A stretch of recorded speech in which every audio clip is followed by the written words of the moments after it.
In court, the man suddenly noticed that his father, who had been a judge for over 40 years, couldn't remember the names of his colleagues. No one thought much of it, but the man knew his father had an impeccable memory. This felt off to him. First, he thought it was just a temporary lapse, but the next day, he was shocked to find that the front side of his father's car was covered in scratches. The headlights were also knocked out. What was unexpected was that his father didn't remember driving the car last night, and even suspected that his sons had caused the damage. The man's suspicions grew deeper. He couldn't shake the feeling that his father had developed dementia. But before he could figure things out, the police showed up at the door. It turned out that a thug had been run over and killed in the suburbs the night before. Since there was no surveillance, only one eyewitness reported seeing his father's car at the scene. The police suspected his father was the killer. Just like that, in a single night, his father went from being a highly respected judge to being accused of murder. As a lawyer, the man was determined to clear his father's name. But little did he know, this was the beginning of his heartbreak and the start of his redemption. Hank was the kind of lawyer that criminals loved. As long as the money was right, he would do everything to defend them and get them acquitted, because, to Hank, there was no such thing as justice, only eternal profit. His peers despised him, but Hank was extremely dismissive. Just a few minutes into the trial, Hank received a call. It was heartbreaking news. His mother had passed away that morning. Hank had no choice but to request a delay from the judge. His mother's sudden death forced Hank to return to this distant town, and made him face the father he had been estranged from for over 20 years. Compared to the materialistic Hank, his father was fair in delivering justice. Even the poorest people could get the fairest verdict from him. Seeing his father still as serious as he remembered, a smile unconsciously appeared on Hank's face, but the next second, his father suddenly froze. He had forgotten the name of the bailiff. Hank sensed something was wrong. At this point, he didn't realize that this was a sign of his father's decline. What Hank didn't expect either was that his father's attitude toward him was still as cold as before. The next day was his mother's funeral. After the funeral, everyone was about to leave, but Hank noticed that his father was standing alone by the gravesite, refusing to leave. Moments later, his father gave his wife one last passionate kiss. His father's strange behavior caught Hank's attention. The next day, as soon as he got to the garage, he was surprised to find his father's car battered with damage. It was clear that a collision had occurred, but his father couldn't remember the accident. However, just as Hank boarded a plane,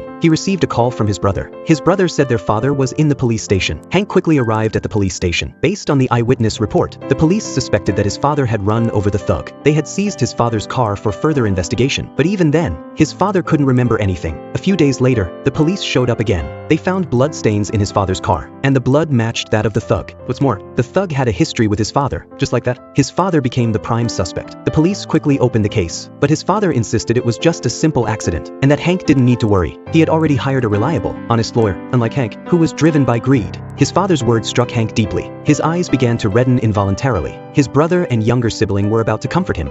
I wish you died instead of Mom. Cut it out! Just cut it out! Eyes forward, you coward. Hank and his father were so similar. Both would rather hurt each other to show they cared, but neither was willing to take the first step toward reconciliation.